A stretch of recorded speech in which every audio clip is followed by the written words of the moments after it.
Hey, Coach, can you hear me okay? Yep, I got you, X. Go ahead. Awesome. We're going to go ahead and get started with questions. Matt will have our first question, and we're good to go.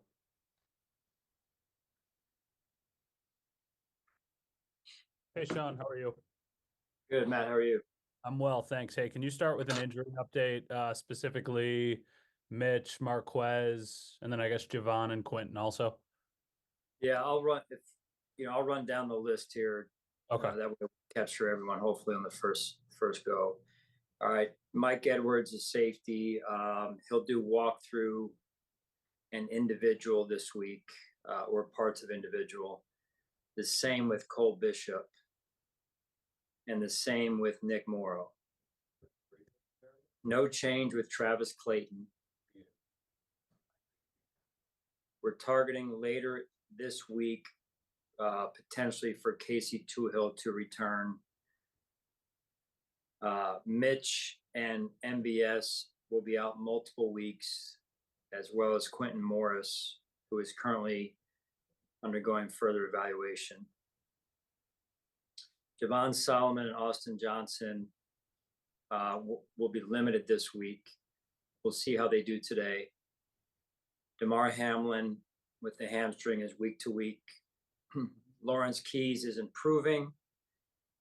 And then Balin Spector and Curtis Samuel are both week to week. What was the Curtis one an extension of last week when I believe he was didn't practice on Wednesday or Thursday or something? Yes, he's dealing with a turf toe situation. Okay. I mean, as far as Mitch is concerned, a week-to-week injury, is this now something that you guys need to address? Are you guys planning on going out and potentially adding another quarterback? Have those conversations started? They've begun. We're not. They haven't concluded though, really, Matt. So we're working on it. I know Brandon's working on it with his staff. So it is something we need to keep our eye on for sure, and we'll continue to do that. And then just with the safety position, I guess, so Cole and Mike both coming back in some capacity this week. Step forward, DeMar, though, now week to week. How do you guys prepare that position with so much continuous, kind of like a revolving door as we get so close to the season? Yeah, that's one of the challenges we have, both at safety and at linebacker, where there's pivotal pieces that have not been able to rep, whether it be completely from the spring and training camp included, or for sure in some cases a lot of the majority of training camp. So it's a challenge. We'll find our way through it. The biggest challenge is having a player hurt is one thing, but having a new player hurt who doesn't know what we're doing, systematically is another challenge. So we're trying to capture every rep we can, just using them and walk through this week because we're getting closer and closer to the season here. All right, thank you for the update there, Sean. You got it. Yeah, hey Sean, might be a little premature for this, but do you have any plans this week as far as if the starters will play? Do any of the injuries you sustained this past week impact that? Where you are with that decision at this point? Right. So we're gonna, initially the plan was to play the ones this week because of the injuries and the lack of availability. We're gonna take the ones out, play the other guys, take a good look at them. It should be a good opportunity for them to put their best foot forward and for us to have a strong evaluation of that part of the roster. All right, and could you give me your evaluation of the offensive line this past week? You got a little bit going in the running game. I think you touched on it in your post-game comments. Could you give me your evaluation of the offensive line and how they performed? Well, I thought when you look at the film in the first half, even though we didn't have the success on the scoreboard, maybe there was some really good things offensively, including in the offensive line group. And what you need on offense is you need all 11 guys doing their job at a very high level to execute just one play, and that's where we broke down. And then if you look at pre-snap penalties over the course of the preseason, by our math, I think we've had 7 drives stall out due to pre-snap penalties out of the 20 that we've had. So that's almost half, right? So we're doing some good things, but we're also shooting ourselves in the foot overall. So we've got to pick up that pace in terms of the discipline pre-snap. Thanks for your time. Sure. Hey, Sean, Ryan O'Halloran. Different topic. Have you made a decision on defensive play calling for the regular season? No, I have not, Ryan. Probably next week is what I'm targeting at this point. All right. And then go back to the injuries for a second. The opener's 3 weeks away. How concerned are you about your frontline guys, but also some of your depth players being banged up? No, it's a real concern.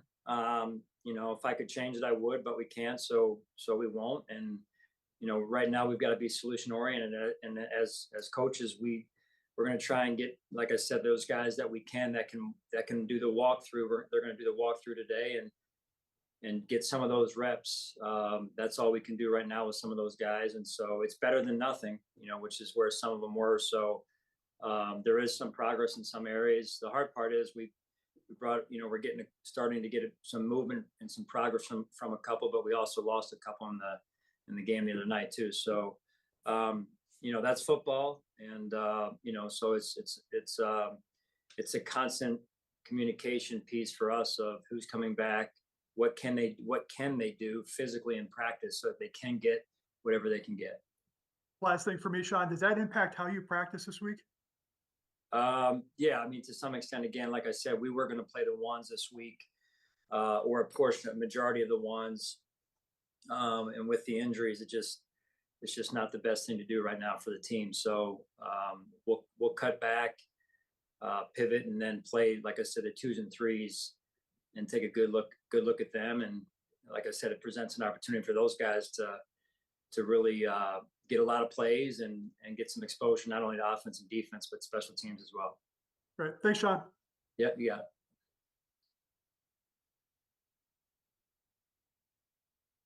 Coach Mookie Harkins, Waffle Sports 1080. How you doing? Good, Mookie. How are you? I'm good, man. I can't complain. I know everybody always talking about the turnover that Josh Allen has experienced, but probably for the first time in your tenure here, you had to deal with a lot of turnover as a staff. So, how has that been for you, dealing with so much turnover within your staff? I love our staff. They're working hard. They've been very unselfish to this point, and there's been a great deal of collaboration and constructive conversations that have gone on. So you know how important that is, Mookie. You're a coach yourself, right? So we kind of have a similar job. Absolutely. And talking about that job, man, Joe Andreessen, I'm already know you got the scout report, all Western New York, offensive lineman, middle linebacker out of the powerhouse Lancaster High School. Also a wrestler. I know you love that. But how does having that experience and refining those tools help translate in what you saw out of him on Saturday? Well, listen, I thought Joe did a phenomenal job, and what a story for Buffalo and for all the young football players in Buffalo. They get a chance to look up to this young man who's playing for the Buffalo Bills, his hometown team. And I mean, what an awesome story, right? For you guys, for the community. He's worked extremely hard. I mean, I know how hard he works in the summer and what football means to him. And he's just a phenomenal young man off the field, and he's done a tremendous job on the field. And, we named him the starter. It was, hey, we'll see what he can do. And it wasn't too big for him. He went out there and made plays, and very impressed with what he did. And so, we're looking forward to him getting another shot this weekend, and this time at home, and maybe in front of a few more fans for him. So it's a great story, and we're super proud of Joe. Absolutely, Coach. One more, if I can. Man, again, this was probably the first time you really have to evaluate 2s and 3s, kind of like in your, being your first year as head coach all over again, right? So how important is it to evaluate those guys, just to produce, to see what can you have as far as quality depth going forward? Well, that's important because, you do have players that go down during the season. We've experienced that. And, we do it every year. We evaluate the 2s and 3s every year. So I think we do a really good job of developing players so that, we get players that come on our roster that, maybe other people didn't value, and then we develop them. They do a great job of learning our systems, and then they're, next thing you know, they're making a team. So that history is there, and and we're really excited about seeing these guys this weekend. But even before we do that, we're gonna rep our ones this week in practice and cut back a little bit on the reps in practice because of the availability and the numbers. But the 2s and 3s are going to get a good look this weekend. Absolutely, Coach. Appreciate your time. Have a great week of practice. Thanks, bud. You too.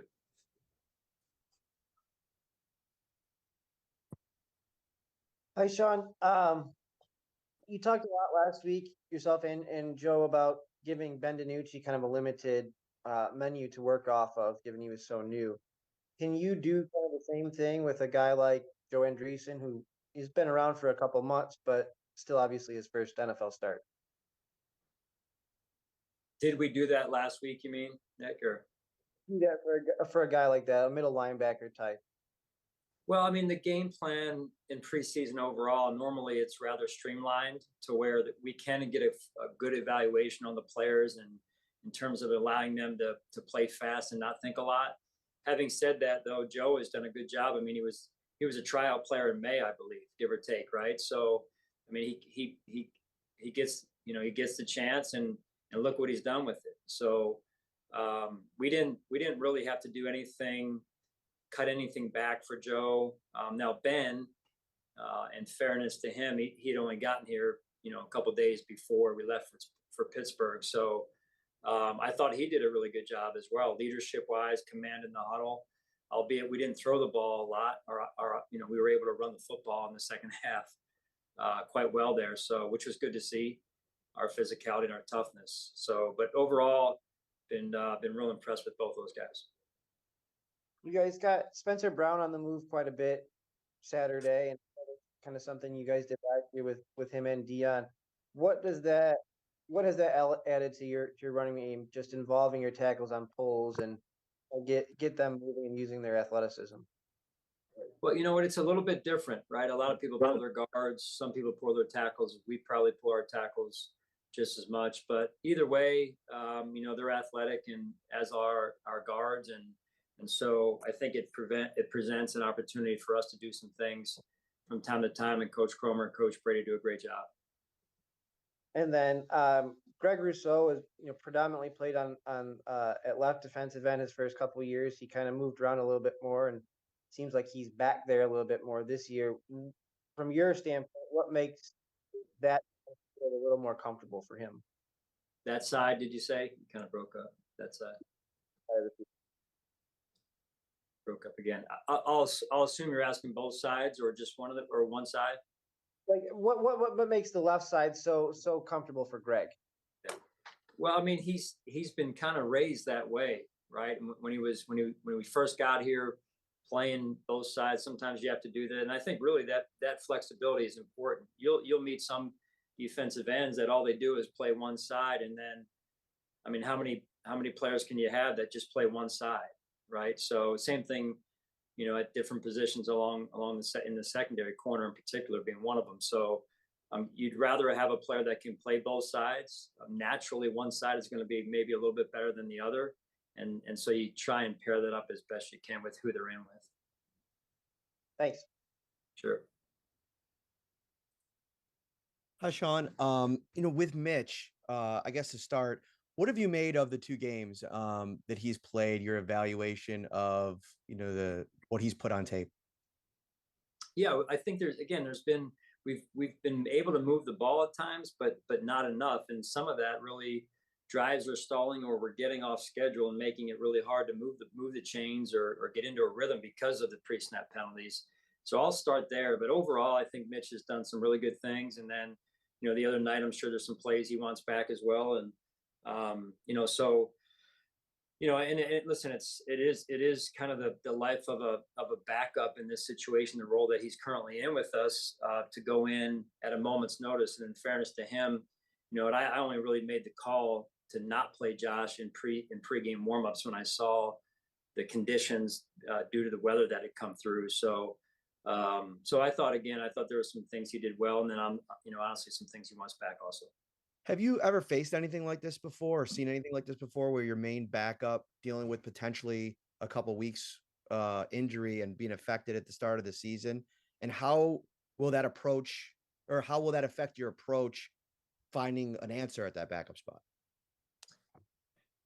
I mean, there's a couple of things you've got to juggle with all these injuries, right? You got the safety position where, you're hoping that they're back, but do they know enough to go out there and execute? And then you've got a position like Mitch where typically you only carry one on the active in addition to Josh, your starter. And so is it going to marry up to Mitch being ready to go in time? I don't know that for sure.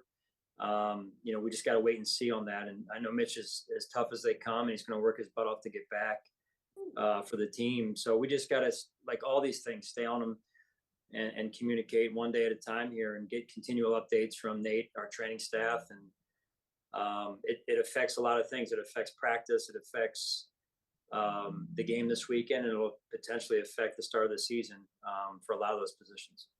And then just really quickly, lastly on Andreessen, how much position flexibility, we saw him play in place of Terrell at the Mike spot. How much flexibility does he have to potentially play both spots? Yeah, so we trained him that way. Coach Holcomb trained him that way early on. And then, I don't know, probably just a couple of weeks ago, I believe it was, we moved him over just strictly to middle.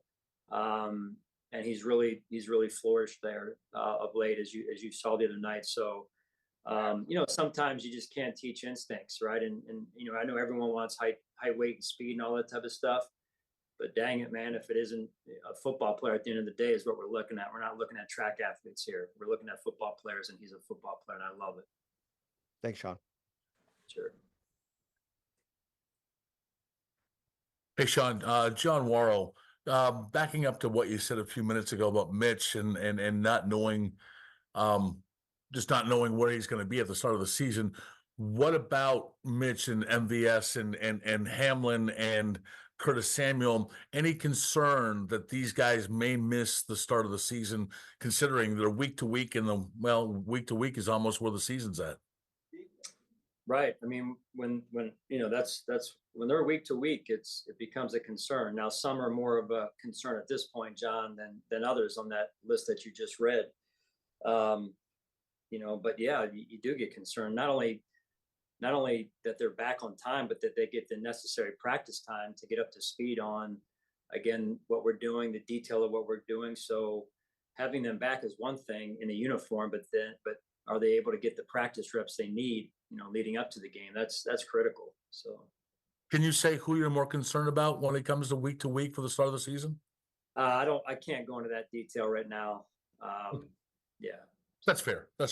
I just need to ask. When you talk about the second, the twos and this weekend, and with Mike Edwards at least coming back to walk through and maybe some more getting some reps in, is there a chance that he might be able to play on Saturday? No. He's strictly individual and walk through and only parts of individual, with the hope that eventually he can do all of individual. I think that would be the goal even for the end of the week.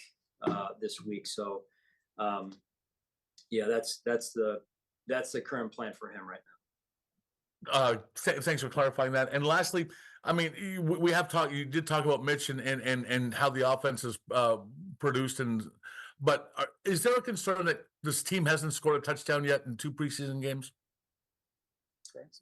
Yeah. I mean, listen, that's all. Yes and no. That's when you're not scoring points on offense, it is a concern. Yeah, because that's what we're looking to do on offense. That said, I think if you dive into it, right, and you're saying you're looking at why, I think there's been some times where we've moved the chains enough to get into a rhythm, and then we shoot ourselves in the foot, as I mentioned. And so I'll start there with the pre-snap discipline. Anymore in this league, you've got to drive the length of the field, or you have to have potentially 8, 9, 10, 11, 12 play drives to score a touchdown. That's where the league is of late, at least. And so in order to do that, you've got to just stack one good play after another. And that's what we, to this point, have failed to do enough to light up the scoreboard the way we want to. And so some of that's detail that leads to execution. And again, it takes all 11 guys to be on their details and the discipline in order to get that level of play that we're looking for. Thanks, Sean. Yeah, Sean, Mark Gahn here. Just checking a couple simple facts. Hamlin, what is his injury? Hamstring. Right. And then James Cook, he's okay, I presume, right? He came out of the game okay. Yes, he did. Right. And then, just from lastly, from Josh Allen's perspective, I mean, there's been a bunch of years where he didn't play in the third preseason game. Josh Allen, on the list of your concerns, Josh not playing in the third preseason game is not really much of an issue. Would you agree with that? I was not planning to play. I was planning to play him this past week if the weather had cooperated on a good surface there. But because the weather turned out to be the way it was, I told you why I made the decision I did the other night. This week, I was not planning to play him anyway, so it was going to give him an extra week to do his thing here. So, but he's in a good spot. Overall, as a team, I would say, Mark, that we've got to continue. I mean, really, as we all know who've been around for a while, it's usually 4 preseason games, and that 4th week, you kind of you pull back on the ones. Now we're having to do it in the 3rd week, where I was planning on playing the ones at least a quarter, maybe slightly more. And so now the important thing for us is we have to use practice to continue to get ourselves sharp and sharpened for the season, because training camp is still not over, and nor is the preseason by any means. So that realization, that awareness for us as a team, for our players, for our staff is critical right now. Gotcha. Thanks. Hey, Sean, it's Sal. I got a couple special teams questions for you. Number one, what did you think about the return game, and specifically Daquan Hardy back there on Saturday night? I think 5 returns. Yeah, you know what? We've got Daquan's a young player, so the decision making needs work, right? So he knows that, I know that, and so we've got to be intentional about exposing him to some of those situations where he has to make a tough decision, under pressure, I'll call it, right? And so I think we can improve a lot in that area. But overall, I thought he took a step in terms of, he had one good one in there. He hit it pretty good the week before. I thought he was a little hesitant this week, a little bit better. So just, that returner piece for us on our roster is something we've been looking at for a few years in terms of who can really lock that thing down. And so a big part of it is who's a good decision maker, who can track the ball, and in particular in our stadium where the wind, tends to blow a little bit here. So he'll get another opportunity this weekend, and we're looking forward to him taking another step for us. And have you seen enough from the kickoff stuff, through 2 games? Seems like there's just so much to consume, and there's only limited opportunities, I guess, right? Especially in a 9-3 football game. Have you seen enough to kind of know where you want to take this thing either way? Man, oh man, we're working on it. We're scouring the film. I know Coach Smiley, Coach Harkey are scouring the film. They're working with our players, working with our returners. There's just so much to be taken from every rep on both sides. We're sitting there looking at our kickoff return, but actually then we're flipping it over and looking at, the opponent's kickoff. Are they doing something that we could learn from? And so it's just a lot of growth mindset and a little bit of beg, borrow, and steal at this point, so it's a work in progress. Thank you.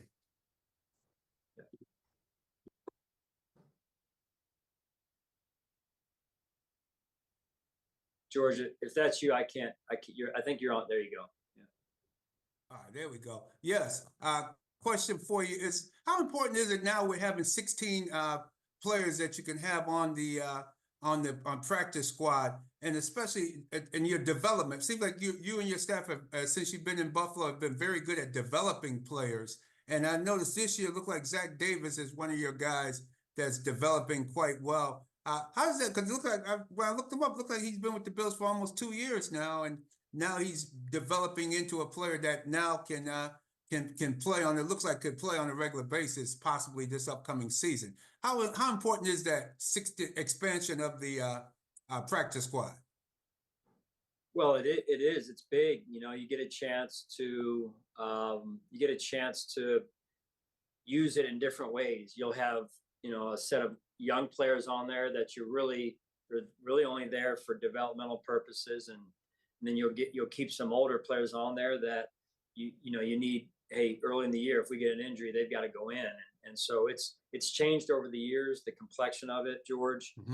Specific to Zach, he's done a phenomenal job. I think Brandon and his staff, did a great job of acquiring Zach 2 years ago, I believe it was. Last year, he blew his knee out.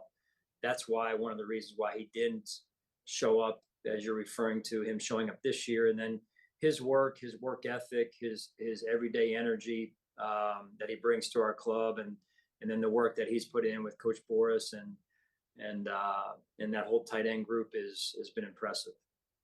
Yeah, what goes into making a decision when something like that happens, when a player comes with an injury, in his case, blowing out his knee? How do you determine, hey, let's keep this, we see something in this guy? How do you determine, instead of waiving them, injured, waived, or whatever the case may be for waiving, but deciding to hold on to a player of that nature? I mean, we care for all of them.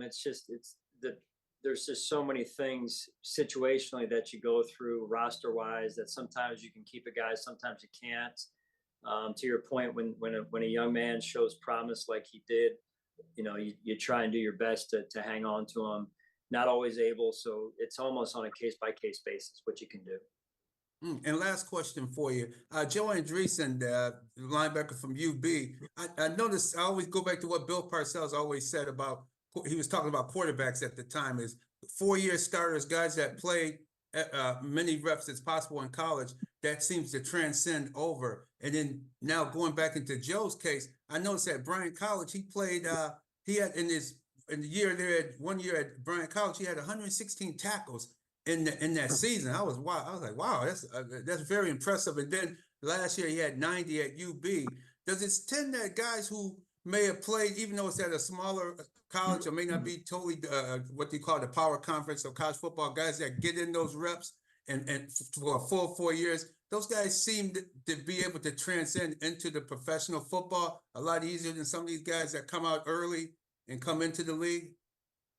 Well, I think there's a lot in your question and what you're asking there, George. Overall, they're coming out early, not coming out early. I mean, there's a lot going on in college football that I don't even want to venture to talk about. But at the end of the day, Joe's a football player. He's got instincts. All the numbers that you mentioned, those come from being a good football player and having the instincts and the desire and the heart and the toughness to go get it. And at the end of the day, no matter it's football or life in general, that's a lot of what separates people, and Joe's a great example of it. Yes, indeed. Thank you. Next time I'll break it down for you, a little shorter questions than that whole part. I was trying to get it together too. Yeah, I just thought of that a few minutes ago. But yeah, guys, to me, he looks like a player. For somebody that can have 116 tackles in the season, no matter what league it is. Hey, they definitely give them a shot and see what they can do. That's right. Appreciate your time, Coach. George, if you can find the ball, you can find the ball, right? Exactly. Absolutely. Absolutely. Right. And thank you so much for your time, and look forward to catching you. Good luck this weekend, and look forward to talking with you next week. All right, great. You too, George. All right. Thank you for your time, Coach. That's all the questions we have for today.